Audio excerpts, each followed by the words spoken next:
Welcome মায়া সরকার কেএমসিতে। আজকে একটা গুরুত্বপূর্ণ ইভেন্ট নিয়ে আসছি। ইভেন্টটা এটাই হলো যে ইউটিউব চ্যানেল শুধু খবর পরিবেশন করে না, আমি চেষ্টা করি কিছু করার। যদি সারাদিন আমার যে ইভেন্টগুলো সাজানো থাকে তার 80% থাকে আমার ব্যবসা ওরিয়েন্টেড বিজনেস, যে ক্যাপিটাল গ্রোয়িং, যেটার ওপর আমি কাজ করছি। একটা টেকনো ফিনান্স মডেল তৈরি করা, যে মডেলেতে যে একটা প্ল্যাটফর্মেতে যে মানুষের কিছু উপকার হয়। আজকে সেইটা নিয়ে বলি। গতকাল আমি AMIE বা ইনস্টিটিউট অফ ইঞ্জিনিয়ার্স ইন্ডিয়া, যেটার প্রতিষ্ঠা 1920, এবং আপনারা জানেন যারা AMI সম্বন্ধে অবগত অনেকেই আছেন, এটা একটা খুব টাফ পরীক্ষা হতো একটা সময়, যে আপনি ডিপ্লোমা করে বা উচ্চ মাধ্যমিকের পরও ইঞ্জিনিয়ারিং হওয়ার একটা রুট ছিল এই AMI। খুব শক্ত পরীক্ষা, চার্টার্ড অ্যাকাউন্টের মতোই পরীক্ষাটা, সব বছরে দুবার করে নেওয়া হয় এবং ডিপ্লোমা স্কিম দিয়েও ঢোকা যায়। ডিপ্লোমা করার পর সেকশন A, সেকশন B দেওয়া যায়, আবার নন ডিপ্লোমা স্কিম দিয়েও ঢোকা যায় উচ্চ মাধ্যমিকের স্তর থেকে। উদ্দেশ্য যে বিশেষ করে মধ্যবিত্ত, নিম্ন মধ্যবিত্ত যারা আছেন, যাদের একটা স্বপ্ন পূরণ করার একটা জায়গা ছিল, কিন্তু 2013-তে সরকারের কিছু পলিসির জন্য সেখানে AMI আর এই ধরনের কোর্স কন্ডাক্ট করতে পারছে না। সেটা কোর্টে কেসটা চলছে 2013 থেকে 2025, আজকে অবধিও সেই কোর্টের স্টে অর্ডার নিয়েই চলছে।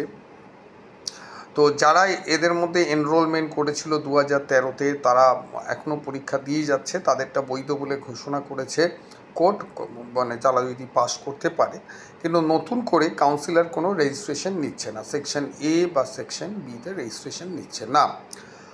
আর যারা ইঞ্জিনিয়ারিং পাস করেছেন, ধরুন আমাদের মতো যারা পাস করে প্র্যাকটিস করছি, তারা AMI-এর যে মেম্বারশিপ সেইটা কিন্তু চালু আছে, এবং ইঞ্জিনিয়ার্স বিল আনা হচ্ছে AMI-কে নিয়ে, যাতে এই ধরনের জটিলতা প্রফেশনাল বডিতে যে পরীক্ষা নেওয়া এবং স্বীকৃতি দেওয়া, সেই বিষয়গুলো নিয়ে চিন্তাভাবনা স্তরে এখনও কাজ চলছে। ভারতবর্ষের যে কোনো আইন পাশ করানো মানে খুব দুষ্কর ব্যাপার। বিশেষ করে আপনারা জানেন যে এমপিরা, যাদের মেন কাজ হলো যে জ্বলন্ত সমস্যাগুলো নিয়ে পার্লামেন্টে আলোচনা করে সেগুলোকে আইন রূপে নিয়ে আসা এবং বাস্তবে কার্যকর করা, সেই কাজগুলো কেউই করেন না, শুধু মার পিট, এই ছাড়ার কোনো কাজ নেই। তো তাদের ব্যাপারে এই ভিডিওতে এখন আমি অতটা বলছি না, কিন্তু অংশুমান কী করছে, কাজ করার ইচ্ছে থাকলে অনেকভাবেই কাজ করা যায়। যেমন তিলোত্তমা কেসটা কী হলো সেটা নিয়েও পরে বলছি। তো এই বিষয়ে যেটা আমি করেছি, AMI-কে কালকে অ্যাজ এ কর্পোরেট মেম্বার হিসেবে অ্যাপিল করেছি, যে কর্পোরেট মেম্বার আমরা সেকশন B কম্পিউটার সায়েন্স কিন্তু চালু করা যায়। NEP 2020-তে যে পরিবর্তন আনা হয়েছে, সেই পরিবর্তন নিয়ে, যেটা ল্যাব বেস সাবজেক্ট নয়, কম্পিউটার সায়েন্সটা যেটা ল্যাব বেস নয়, যেটা পুরো টোটালটাই প্রোগ্রামিং হবে একটা কম্পিউটারের মাধ্যমে, এবং ইজিলি সেটা অনলাইন মোড দিয়ে তুমি করতে পারো বা ডিস্টেন্স মোডে এটা করা যেতে পারে AMI-টাকে। তো সেই AMI-র ক্ষেত্রে আমি অ্যাপিল করেছি যে সেকশন B কম্পিউটার সায়েন্স তুমি আমাকে অ্যালাউ করো অ্যাজ এ কর্পোরেট মেম্বার হিসেবে, আমি আবার সেকশন B দেবো, আর that is the alternative graduate of the computer science. এবং তাতে কর্পোরেট মেম্বারে আমার যে যুক্তিটা সেটা ওরা অ্যাকসেপ্ট করেছেন, এবং আমাকে বললো আপনি বিস্তারিতভাবে চিঠি দিন, সোমবার দিন আপনার প্রস্তাব আমরা কাউন্সিলেতে রাখবো, এবং এটা দিল্লি অবধিও এটা যাবে, যাতে কম্পিউটার সায়েন্স কোর্সটাকে AMI-তে স্বীকৃতি দেওয়া হোক প্রাথমিক স্তরে, যেটা ডিস্টেন্স মোডে যেমন চলছিল তেমনভাবেই চলবে। এটাকে চালু করার চেষ্টা করছি। একটা চালু করলে বাদবাকিগুলোর জট কী করে আইনতভাবে এটাকে খোলা যায় সেটাও আমরা চেষ্টা করছি।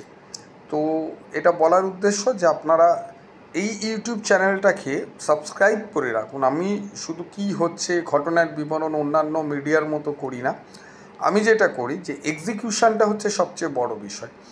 আমরা মুখে অনেক কথা বলি, অনেক জিনিস সমাজের আমাদের খারাপ লাগে, বায়াসড লাগে, তবুও এটা যেহেতু আই এম দ্য প্রফেশনাল, এগুলো আমরা মেনে নিয়েছি। যেমন এই পুলিশের স্ত্রীরা গিয়ে যেটা করলেন আর কি, তো এইগুলো নিয়ে আমার দাগ কাটে না। তার কারণ হচ্ছে, জানবেন, রাজপেয়াদা রাজার কথাই শুনবে, তো স্বাভাবিকভাবেই তারা রাজার কথাই বলেছেন।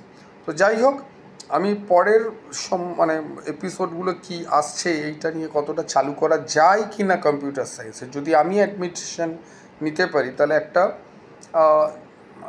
একটা বলতে পারবো একটা বিশাল বড় ঘটনা ঘটে যাবে আর কি। অনেক স্টুডেন্টদের যারা এখনও মনে করছে যে হায়ার স্টাডি করবে, তাদের জন্য এই রাস্তাটা খুলে দেওয়া যাবে। তো এইটা নিয়ে আমি লড়ছি। আপনারাও পাশে থাকবেন, নিশ্চয়ই থাকবেন, সমর্থন করবেন, আর শেয়ার করবেন, সাবস্ক্রাইব করবেন। Thank you.